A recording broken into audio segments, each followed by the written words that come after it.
absence of Honorable Haruna Iddrisu, otherwise referred to as the minority leader. Honorable, welcome to the studio. Thank you, Kwesi. My honor and pleasure to be here. Yeah. It's always refreshing listening to you debate and articulate on matters of national interest. And you couldn't have identified a more important subject than the Parliament of Ghana, narrowly the 8th Parliament of Ghana, so that we would understand what it is that the Ghanaian people should expect and what it is that we must also discharge as a responsibility to the Ghanaian people. Kwesi, truth be told, that Ghana today has probably what you can describe as the best parliament.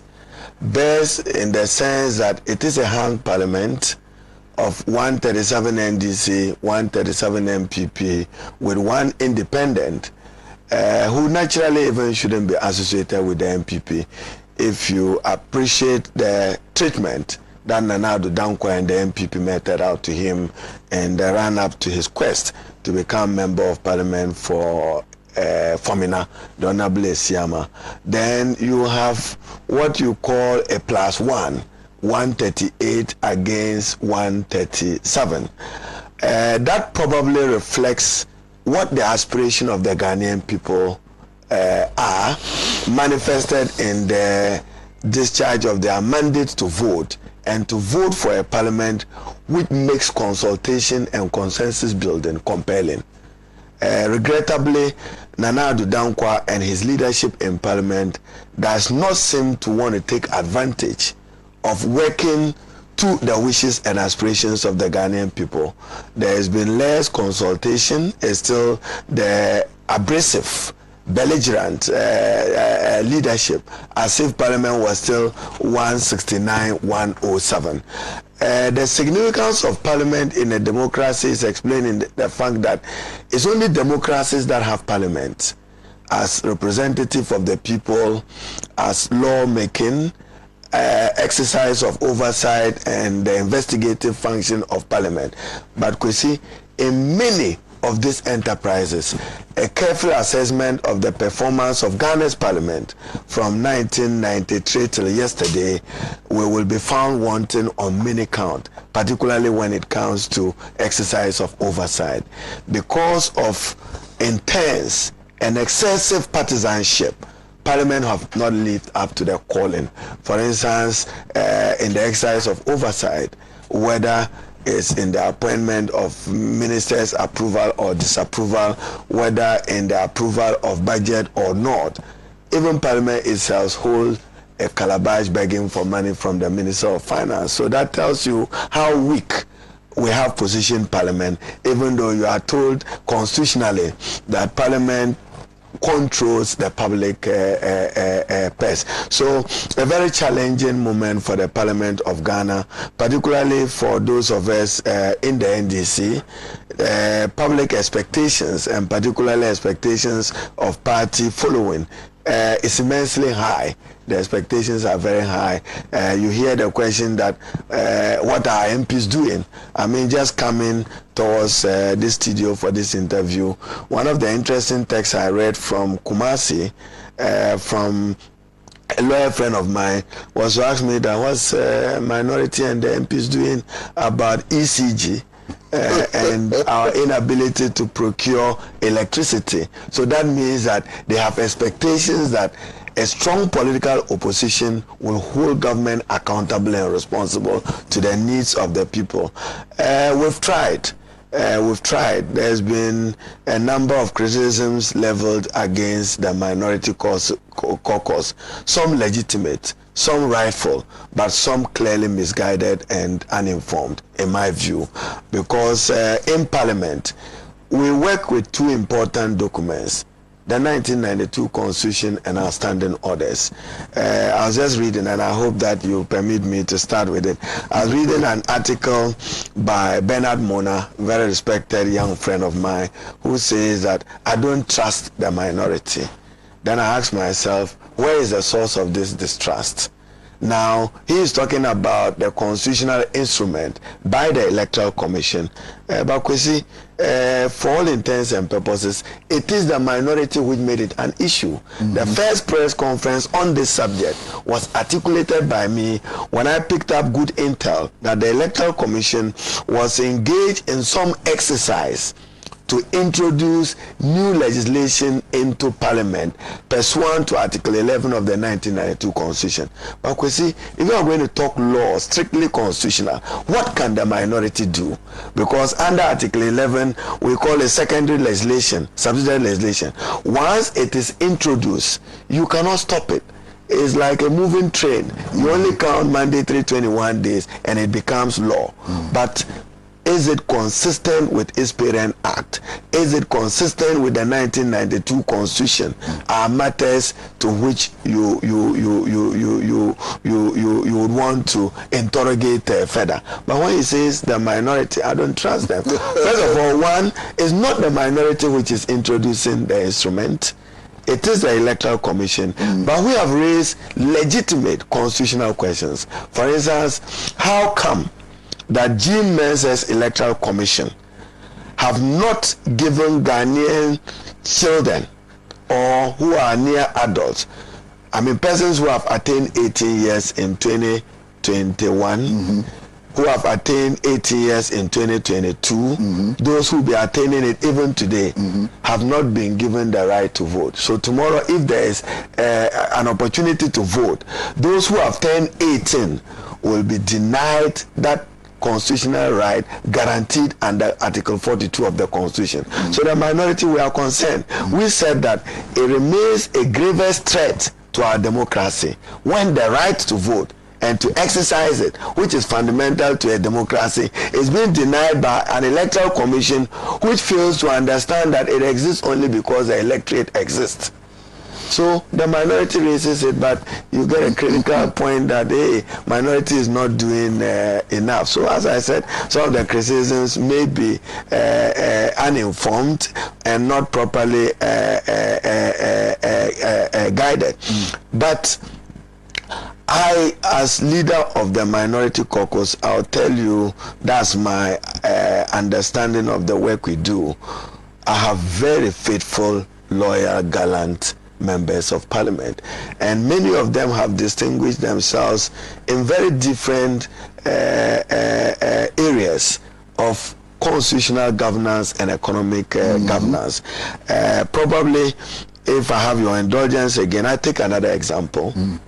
Today, Ghana is struggling because of a failing economy, and an economy under Nana Addo Dankwa and Dr. Mahmoud Bawumia that cannot assure any Ghanaian today of an end in sight or relief in sight.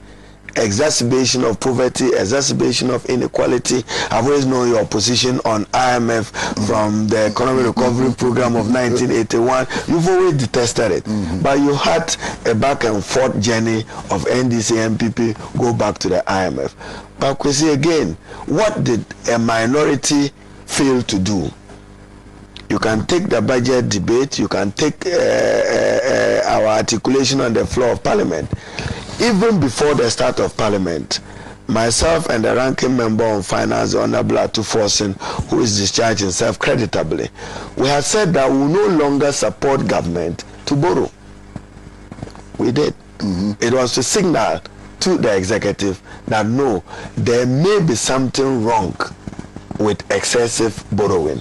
I heard your comment on Genevieve, the IMF managing director, who says that she does not seem to see any policy failure on the part of the MPP government.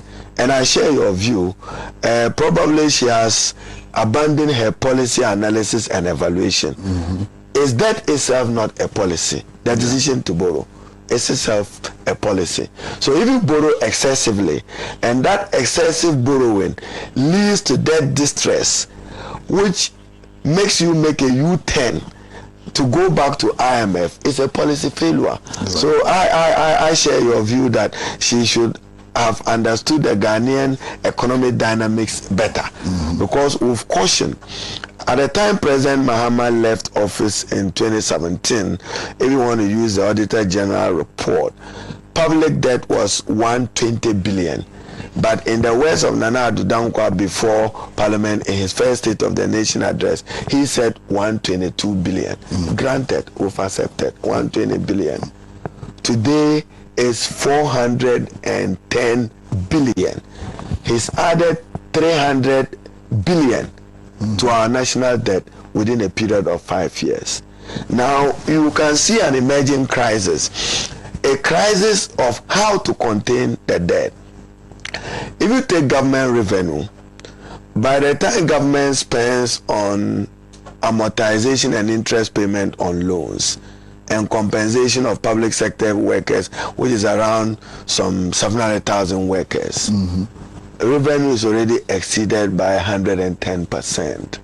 So even resources to statutorily pay for common fund, which is guaranteed under Article 152 of 5%, is not available. Goods and services not available. CAPEX, capital expenditure, not available. This is where Nana Addo Dankwa has driven the Ghanaian economy to. So he had no option than to announce an IMF for purposes of policy credibility. But Kwesi, again, what did a minority fail to do? Now, if you recall back, and I have said so publicly, today we are asking IMF for 2-3 billion, and we are excited about it. How much did you get from COVID? You got 2 billion free money from COVID. It did not help Nana Addo Dankwa. You think that an IMF 3 billion will help him? With COVID, it came directly for budget support. Now, with IMF, you are likely to use a substantial portion of it for balance of payment, which goes to the Bank of Ghana. You are not going to use your SDR for purpose of budget support. I'm not even too sure that they will get 3 billion. Probably maybe 2.5 billion. I don't know what. They will not even get anything at all from the IMF. Yes. Because if they get to know, take for instance, SNIT and pensions. If I filed a question even before Parliament went on recess, I invited Bernard Ahia for one of our promise when it comes to drafting, to put a question together, how my government owed in terms of its statutory obligations to SNIT. For 2021 alone, I'm told about 4.6 billion. So if you add 2022, you likely may be getting close to 8 billion. Yet all that must be added on, and now I hear them doing a DC or debt service analysis. Hydro, you said butter. So you see the deception of the MPP. When they came to Parliament, the minority strongly said, no, you cannot call it butter when your bauxite is still underground. There is even no road to Sheni in Yendi where you are supposed to exploit the bauxite. Yinahine and others, you know the matters before the Supreme Court and the unfairness given to other entities that earlier won it. Yet you are using the bauxite concession as butter. Today, reality have dawned on them that you need to pay back. How are they going to pay back the Hydro loan? Cocoa Board is near insolvent today. I understand that they owe road contractors 14 billion Ghana cedis. Now, the question you ask, roads is not the core activity or core engagement of Cocoa Board. Yet, today they owe as much as 14 billion to road contractors. Now, if you take road contractors themselves, and that is the danger of the country deteriorating further, even in terms of what infrastructure supports economic growth. Many of the contractors who have received the tokens of Nana Addo Dankwa have not gone back to site. Much of the payments have gone to service bank debt, those of them who borrowed. So the roads have started deteriorating. I mean, I drove to Koforidua a week ago with the Minister for Finance and his team to discuss the economic package. And entering Koforidua, I was ashamed what I found out in terms of just 1,000 meters to entering Koforidua. The road is in such a bad state. I drove from my rural village, Warbow, through Yendi, through Nakpale. same deplorable road. So we are a country in crisis, an economic crisis, and a governance crisis. I mean, look at the things happening to the mining sector, and the president promised to fight Galamsey. It's a monumental failure. His fight against Galamsey, monumental failure. If you take a matter of Aisha Wang, is the highest insult to the rule of law in Ghana ever in our democratic history. That you can tell us that this foreign citizen is above our law because of our diplomatic engagement with China, which is not even true. I mean, you can take Tanzania, one of the recalcitrant businesses of some foreign origin in Tanzania have been punished and punished sufficiently by the Tanzanian authorities for not respecting their laws. In Ghana, it is not the case. We are insulted, and you hear the comment of the president saying that I'm not even too sure against what he had earlier told the people of Ghana. Then you just know that we have a governance crisis again in our country. We will hold the Minister for Interior, the Attorney General, and all those associated with that matter, probably including the Minister of Foreign Affairs, to answer before Parliament the state of her trial, the number of foreign nationals, including Chinese, who've been arrested, the state of the prosecution, so that the Ghanaian people will be assured that the rule of law is operational and that we do not have the rule of Nana Adu Dankwa when it pleases you. The